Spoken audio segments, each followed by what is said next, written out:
प्रधानमंत्री किसान सम्मान निधि (पीएम-KISAN) योजना भारत सरकार द्वारा किसानों को आर्थिक सहायता प्रदान करने के लिए शुरू की गई एक महत्वपूर्ण पहल है। यह योजना किसानों को खेती से संबंधित जरूरतों को पूरा करने और उनकी आय बढ़ाने में मदद करती है। इस योजना के तहत पात्र किसानों को हर साल 6,000 रुपये की वित्तीय सहायता दी जाती है, जिसे 3 बराबर किस्तों हर 4 महीने में 2,000 रुपये में सीधे उनके बैंक खातों में जमा किया जाता है। अब जैसे जैसे 20वीं किस्त का समय आ रहा है, किसानों के मन में कई सवाल उठ रहे हैं। क्या है पीएम-KISAN की 20वीं किस्त का इंतजार?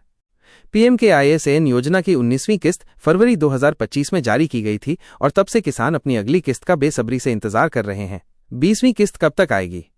मीडिया रिपोर्ट्स के अनुसार 20वीं किस्त जुलाई 2025 के अंत तक जारी होने की संभावना है।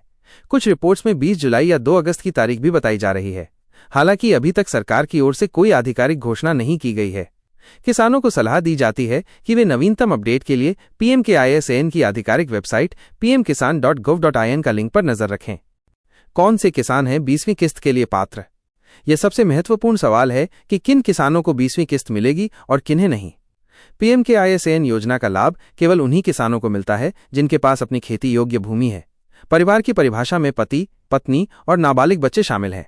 हालांकि कुछ विशिष्ट श्रेणियों के लोग इस योजना के लिए अपात्र माने जाते हैं, भले ही उनके पास खेती योग्य भूमि हो। किन्हें नहीं मिलेगी 20वीं किस्त? संस्थागत भूमि धारक, वे किसान जो संस्थागत भूमि के मालिक हैं, वे पात्र नहीं हैं। आयकरदाता, जिन व्यक्तियों ने पिछले मूल्यांकन वर्ष में आयकर का भुगतान किया है, वे इस योजना के दायरे से बाहर हैं। उच्च आर्थिक स्थिति वाले व्यक्ति, वर्तमान और पूर्व मंत्री, राज्य मंत्री, जिला पंचायत अध्यक्ष, नगर निगम के मेयर, लोकसभा या राज्य विधानसभाओं या राज्य विधान परिषदों के सदस्य, केंद्र या राज्य सरकार के मंत्रालयों, कार्यालयों, विभागों और उसके फील्ड इकाइयों या केंद्रीय, राज्य सार्वजनिक क्षेत्र के उपक्रमों PSES और संलग्न कार्यालयों या सरकार के तहत स्वायत्त संस्थानों के सेवारत और सेवानिवृत्त कर्मचारी और अधिकारी। चतुर्थ श्रेणी मल्टीटास्किंग स्टाफ ग्रुप डी कर्मचारियों को छोड़कर 10,000 रुपये या उससे अधिक की मासिक पेंशन प्राप्त करने वाले सेवानिवृत्त या पेंशन भोगी। चतुर्थ श्रेणी मल्टीटास्किंग स्टाफ ग्रुप डी कर्मचारियों को छोड़कर पंजीकृत डॉक्टर, इंजीनियर, वकील, चार्टर्ड अकाउंटेंट और आर्किटेक्ट जैसे पेशेवर। अपूर्ण KYC वाले किसान, जिन किसानों ने अभी तक अपना EKYC पूरा नहीं किया है, उन्हें भी ये किस्त नहीं मिलेगी। सरकार ने EKYC को अनिवार्य कर दिया है ताकि लाभार्थियों की सही पहचान सुनिश्चित हो सके। आधार बैंक खाता लिंक नहीं होने पर, अगर आपका बैंक खाता आधार से लिंक नहीं है तो भी किस्त अटक सकती है। DBT डायरेक्ट बेनिफिट ट्रांसफर के माध्यम से सीधे खाते में पैसा भेजने के लिए आधार लिंकिंग और बैंक खाते में DBT सक्रिय होना अनिवार्य है। भूमि सत्यापन में कमी, जिन किसानों ने अपनी भूमि का सत्यापन नहीं करवाया है, उन्हें भी वंचित किया जा सकता है। तो 20वीं किस्त प्राप्त करने के लिए क्या करना होगा? किसानों को यह सुनिश्चित करना चाहिए कि उनका EKYC पूरा हो, उनका बैंक खाता आधार से लिंक हो और उसमें DBT सक्रिय हो और उनके भूमि रिकॉर्ड सही हो। किसी भी प्रकार की त्रुटि या अधूरापन किस्त के भुगतान में देरी या उसे रोकने का कारण बन सकता है। पीएम-KISAN योजना का उद्देश्य और प्रभाव क्या है? पीएम-KISAN योजना क्यों शुरू की गई थी? इस योजना का मुख्य उद्देश्य देश के छोटे और सीमांत किसानों को वित्तीय सहायता प्रदान करके उनकी आय को बढ़ाना और उन्हें कृषि संबंधी जरूरतों के लिए सशक्त बनाना है। यह योजना किसानों को खेती के लिए आवश्यक इनपुट खरीदने में मदद करती है, जैसे बीज, उर्वरक और अन्य उपकरण। पीएम-KISAN का किसानों पर क्या प्रभाव पड़ा है? इस योजना ने ग्रामीण अर्थव्यवस्था को बढ़ावा देने में महत्वपूर्ण भूमिका निभाई है। आर्थिक स्थिरता, ये किसानों को एक निश्चित आय सहायता प्रदान करती है, जिससे उनकी आर्थिक स्थिति में सुधार होता है और वे अनिश्चितताओं का बेहतर ढंग से सामना कर पाते हैं।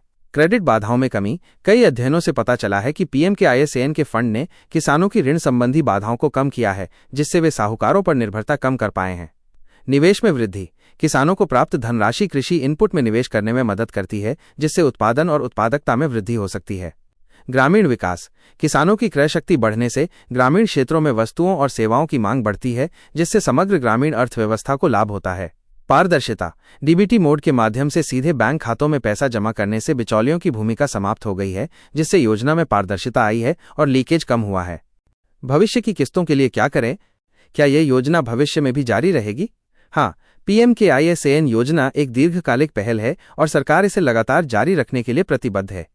किसानों को यह सुनिश्चित करने के लिए नियमित रूप से पीएम-KISAN पोर्टल पर अपनी स्थिति की जांच करते रहना चाहिए कि उनके विवरण अद्यतन हैं और वे भविष्य की किस्तों के लिए पात्र हैं।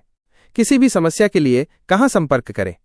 यदि किसी किसान को अपनी किस्त प्राप्त करने में कोई समस्या आती है, तो वे पीएम-KISAN हेल्पलाइन नंबर 1,55,261 011243 पर संपर्क कर सकते हैं या अपने राज्य जिला कृषि कार्यालय में जाकर सहायता प्राप्त कर सकते हैं।